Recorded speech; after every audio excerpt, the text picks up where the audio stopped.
반갑습니다.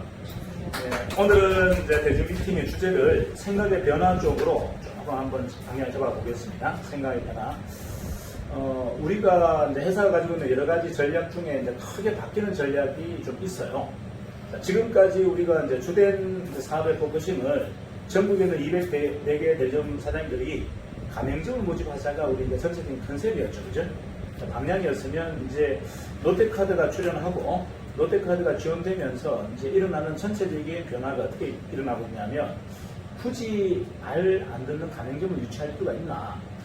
자, 우리가 가맹점을 모집하는 이유가 뭐죠? 내가 재력이 없기 때문에 직영 매장을 못 내기 때문에 가맹점을 모집하는 거예요.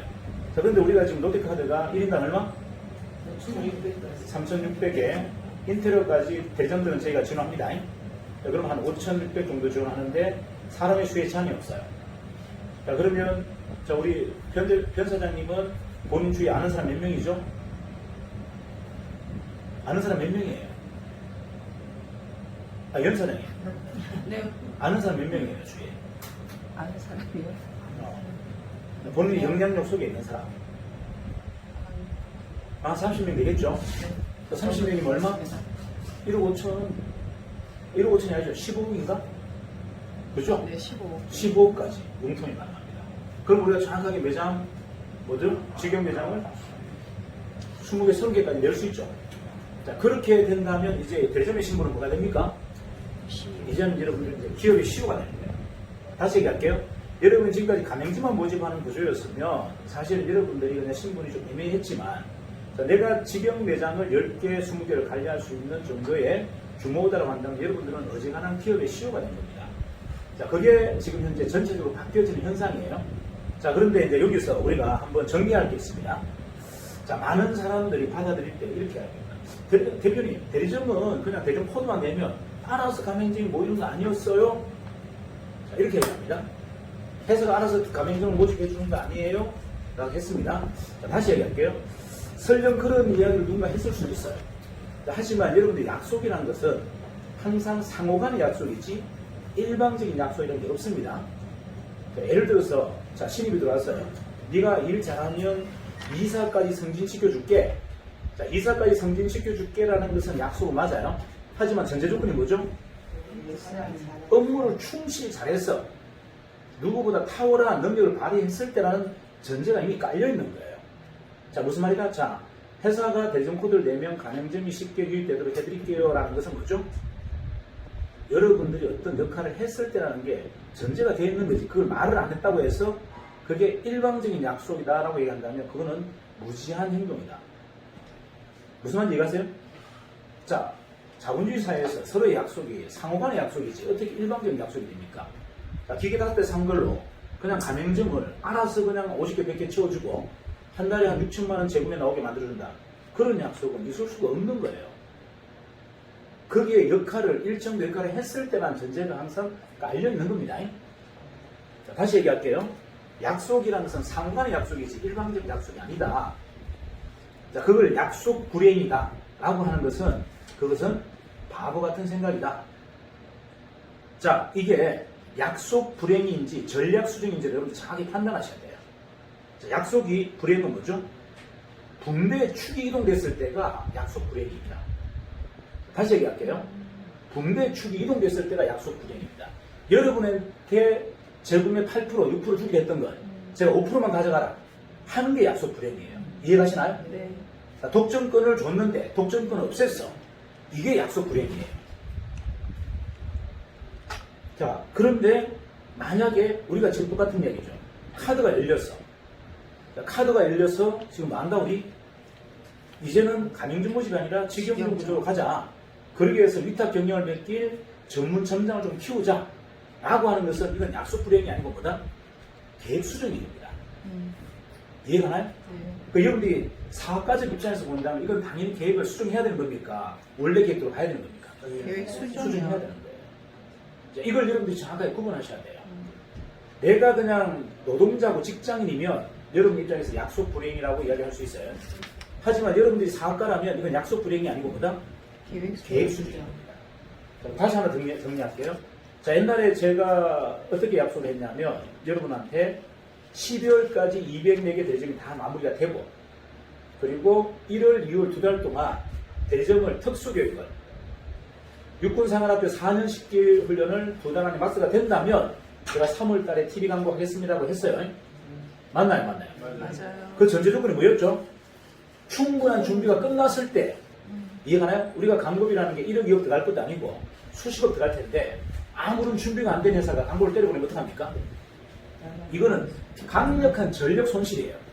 회사가 무너져 버립니다. 맞아요. 맞아요. 돈이라는 건 필요할 때 써야 되는 거잖아요. 네. 물론 광고가 임박하긴 합니다. 자, 광고가 터지면 여러분들이 기회가 될 수 있어요. 하지만 주워 담을 수 있는 그릇도 없는데 광고를 한들 무슨 의미가 있습니까? 자, 무슨 말이냐면 이거는 전략 수준인 거예요. 자, 광고보다 더 중요한 게 뭐다? 지금 제조 기반이 너무 약해요. 제조사에서 만들어지는 기계가 너무 에러가 많고, 그리고 저 제조사 대표가 너무 갑질을 해요. 우리 영업자들을 꼬셔서 자기하고 영업하자고 말도 안 되는 회의를 합니다. 자, 이런 것들에 대한 대안이 뭐죠? 자, 이런 것들에 대한 대안이 뭐죠? 자, 첫 번째, 우리가 완벽한 기계를 만들어야 되겠다. 맞습니까? 네, 맞습니다. 자, 그러면 광고비보다 우리는 기계를 만들고 기계를 완벽하게 업그레이드하는 것이 더 중요하다는 게 약속 불이행입니까? 전략 수정입니까? 전략 수정이요. 이해하시나요? 네. 자, 이걸 여러분들이 다 아셔야 된다는 얘기예요. 자, 그럼 회사는 개인이 아니잖아요. 기업은 일정 정도의 돈이 있어. 이 돈을 어디에 투자하느냐가 굉장히 중요한 과제예요. 이게 효과 있는 데 투자해야지. 효과 없는 데 투자해서 회사가 망한다면 이게 무슨 의미가 있습니까? 자, 그래서 다시 한번 이야기할게요. 약속 불이행과 전략 수정은 다르다. 그럼 전략 수정은 왜 일어난다? 자, 내부적인 환경 때문에 일어난다 합니다. 자, 외부적인 여건에서도 일어납니다. 맞나요? 그 다음 역학관계에서도 일어납니다. 상황이 확 바뀌어서 갑자기. 이럴 때도 전략 수정이 필요해요. 자, 그러면 경영이라는 건 핵심이 뭐다? 전략을 정확하게 잡는 게 경영의 핵심이에요. 자, 경영진들이 전략을 잘못 잡으면 그 책임을 뭘로 받습니까? 해임으로 받아요. 경영진들은 이사의 해임 또는 주주총회에서 해임당합니다. 뭘로 평가받는다? 인력과 실적을 가지고 평가받는 거예요. 이해가나요? 그래서 이거는 경영자 입장에서 생존의 문제인 거죠. 회사를 살리고 내 자리를 보존하기 위해서 사실은 뭘 해야 된다? 완벽한 전략을 짜야 되는 겁니다. 그걸 여러분에게 다 공개할 수 없는 이유, 이거는 특수한 비밀 보장이 필요하기 때문에 그런 거예요. 자, 그럼 구성원들한테 그걸 왜 공개하지 않느냐? 구성원들 안에는요, 수많은 배신자가 있어요. 자, 우리는 여러분들에게 1급 보안계약서를 썼습니까? 아니요. 2급 보안계약서 썼습니까? 안 안 썼습니까? 썼어요. 1급 보안계약서가 뭔지 아세요?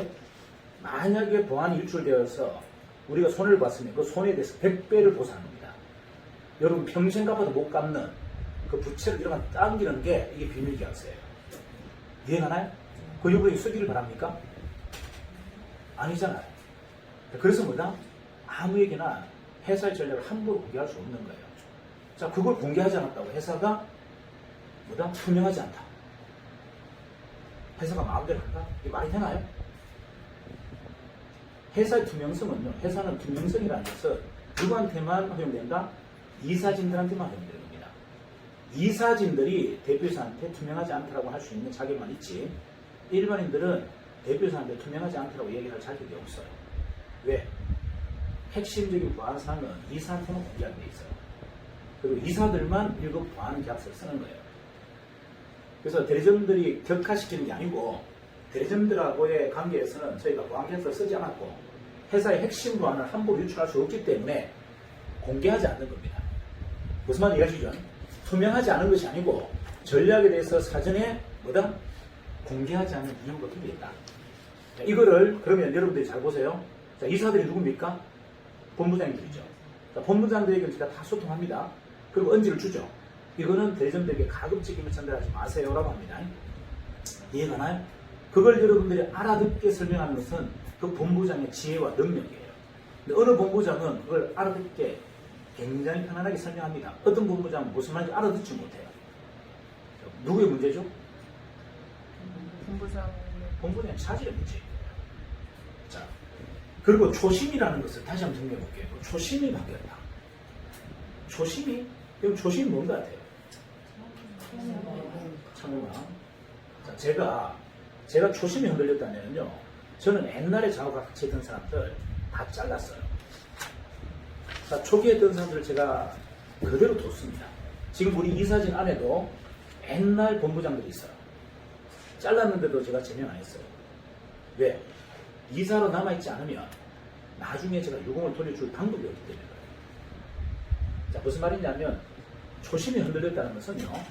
처음에 만든 사람들, 이 사람들을 기여도를 인정하지 않는다는 거예요. 저는 다른 건 몰라도 저는 초심 하나만큼 완벽한 사람이에요. 그가 배신을 해도 그의 유공을 인정해 주겠다가 제 개인적인 생각입니다. 무슨 말인지 이해가세요? 자, 근데 뒤늦게 들어오신 분한테 제가 유공을 안 챙겨줬다? 그걸 가지고 초심이라고 얘기하면 안 된다는 얘기입니다. 초심은 처음 시작한 사람들. 이해가시죠? 그때 약속한 거. 이거를 지켰느냐 안 지켰느냐. 이게 중요하다. 행위적인 것으로 판단해서는 안 된다. 초심은 행위적인 판단이 아니고 뭐다? 근원적인 거예요. 근본이 바뀌었느냐 안 바뀌었느냐를 가지고 얘기해야지 행동이 바뀐 걸 가지고 초심이 바뀌었다? 이건 말이 안 되는 얘기입니다. 제가 근원이 바뀐 게 없어요. 처음에 예사를 만든 사람의 유공에 대해서 저는 100% 인정합니다. 그가 설령 배신을 해도 그걸 챙겨주려고 마음을 먹고 있는데 챙겨줄 방법은 우리 회사에 지분을 갖고 있거나 우리 회사에 이자로 등재되어 있는 사람에는 불가능하다. 맞습니까? 그래서 제가 그만두더라도 이사는 탈퇴하지 말라는 거예요. 그만두더라도 지분을 팔지 말라는 거예요. 왜? 챙겨주겠다는 거예요. 그걸 근원적으로 초심을 지키겠다는 거예요. 자, 이제 여러분들이 아까 약속 불이행이 부의 축의 이동이라고 했죠. 자, 여러분과의 약속을 깨는 것은 제가 여러분에게 주기로 한 보상을 제가 빼앗거나 여러분에게 안 주거나 했을 때 이게 약속 불이행이에요. 이해하나요?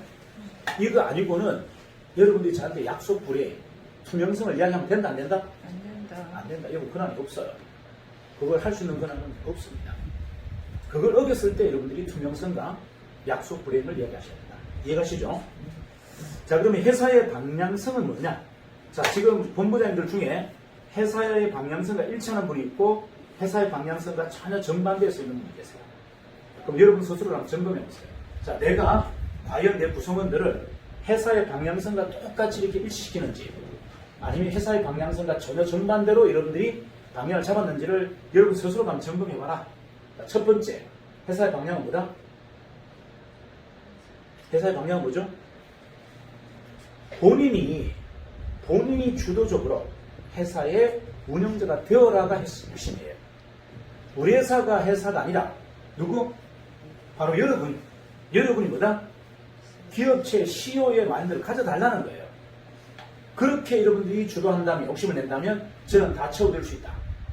하지만 여러분들이 어떤 구성원으로서 회사의 종속구조로서 여러분이 요구한다면 제가 들어드릴 게 하나도 없어요. 회사는 어떻게 방향을 잡고 있다? 우리 회사가 프랜차이즈 회사가 아니라 여러분이 프랜차이즈 회사라고 인정하고 있단 말이에요.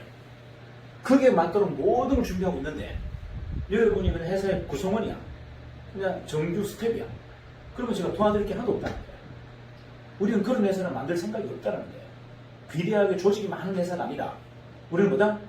204개의 프랜차이즈 회사를 후원하고 도와주는 인큐베이팅 회사로 우리는 규정을 했다는 거예요. 그러면 누가? 여러분들이 그런 마음가짐으로 중심을 잡았을 때 회사가 도와줄 게 가장 많은 회사입니다. 이해가십니까? 여러분의 마음이 어떻게 되어 있나요? 내가 프랜차이즈 CEO예요. 이렇게 잡았을 때 저희가 도와줄 수 있는 구조가 가장 강력하다.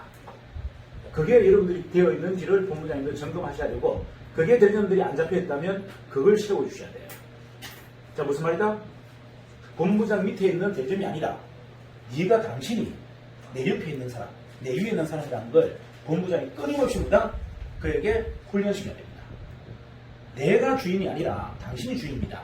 나는 서포터, 당신의 비서입니다.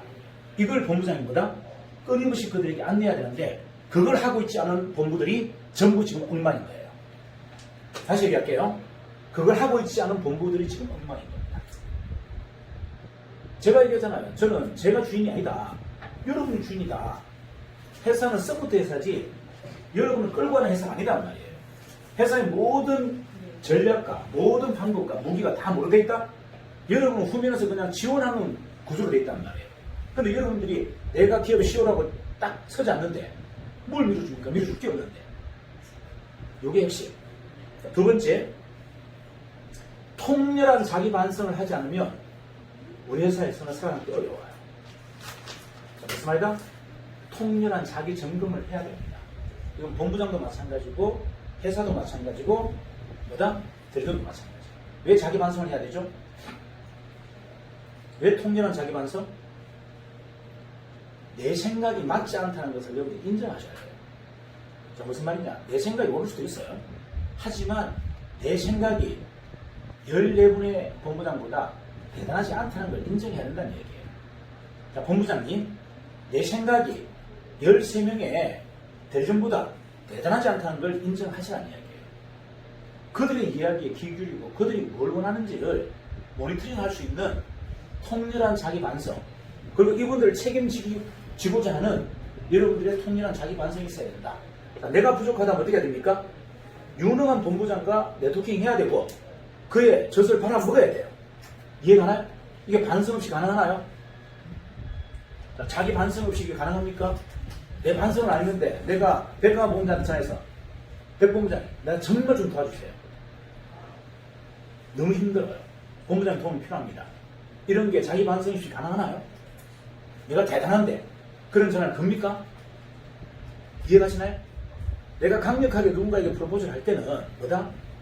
철저한 자기 반성이 있을 때 가능한 거예요. 그게 기본이 돼야 된다. 회사는 모든 관리자나 모든 본부장이 그런 방향을 일치했으면 좋겠다. 회사도 그런 마음을 갖고 있다. 이해가시죠? 이게 회사의 방향이에요. 세 번째는 프로를 좀 꼰뜨게 하자. 아류들한테 흔들리지 말고 뭐? 프로를 제대로 보고 프로에게 꼰뜨게 하자. 프로를 복제하자는 거다. 프로. 어떤 사람이 진짜고 어떤 사람이 가짜라는 것 정도 판단할 수 있는 기준을 좀 익히자. 그리고 진짜를 찾았으면 그 진짜는 뭐다? 완벽하게 좀 꼰뜨게 하자. 거기에 강력하게 대가지고를 하자. 교통비가 어마어마하게 들어가더라도 가서 배우자. 이해가 가나요? 엄청난 시간이 들어가더라도 가서 꼰뜨게 하자. 이게 핵심이에요. 이거는 회사도 마찬가지, 여러분도 마찬가지. 그 방향으로 일치해야 됩니다. 그래야 회사가 끊임없는 혁신과 변화가 일어납니다. 자, 이 모든 거는 회사는 뭐다? 강력한 변화와 혁신을 하기 위해서 지금 이 방향을 잡은 거예요. 자, 마지막. 융합과 설득력의 화신이 되자. 자, 융합과 설득력의 화신이 되자.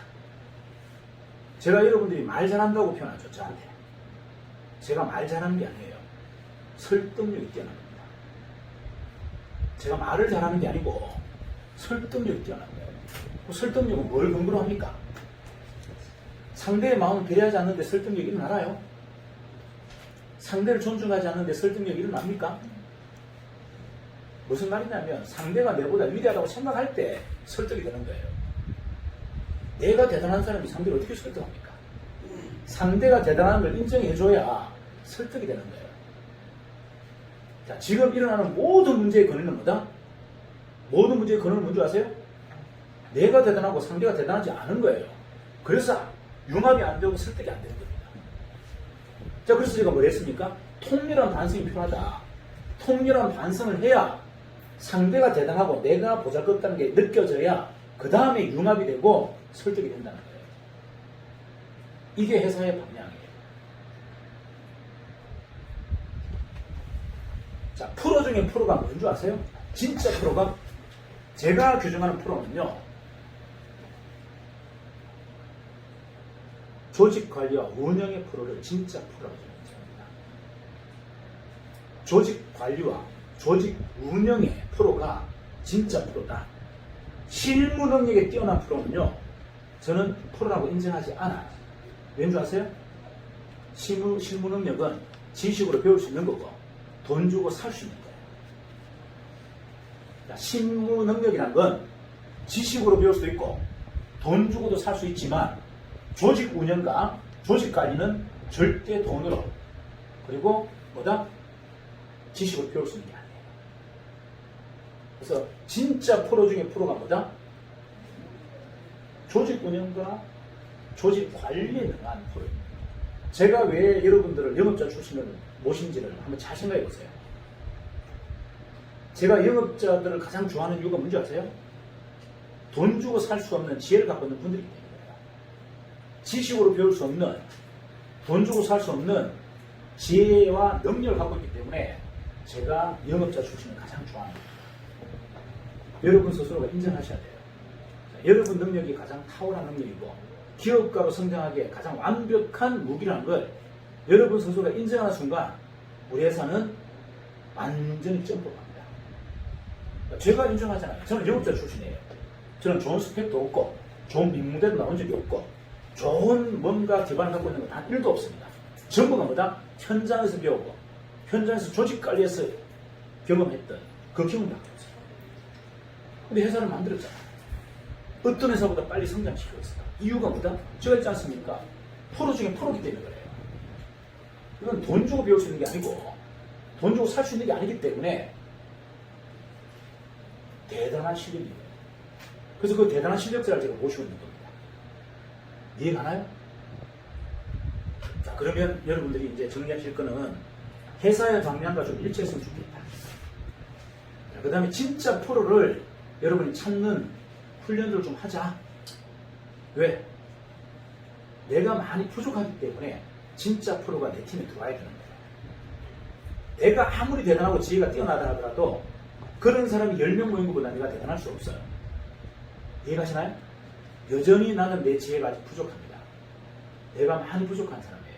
그래서 뭐가 필요하다? 더 유능한 프로가 필요합니다. 그게 실무 능력자가 아니라 뭐라고요? 조직 관리와 조직 운영에 능한 프로가 참 필요합니다. 이해가시죠? 여러분들도 그런 마음으로 한번 회사를 다시 한번 채워보자. 개인 회사가 아니라 진짜 기업을 똑같은 방향으로 같이 만들어보자. 그렇다면 이런 불협화음이 일어나지 않습니다. 그래서 여러분은 한번 다시 규정하고 정리한 시간을 한번 가졌으면 좋겠다. 되시겠죠? 자, 오늘도 여러분들 활기찬 하루 되시고 이번 주도 멋지게 파이팅 하십시다. 파이팅! 화이팅!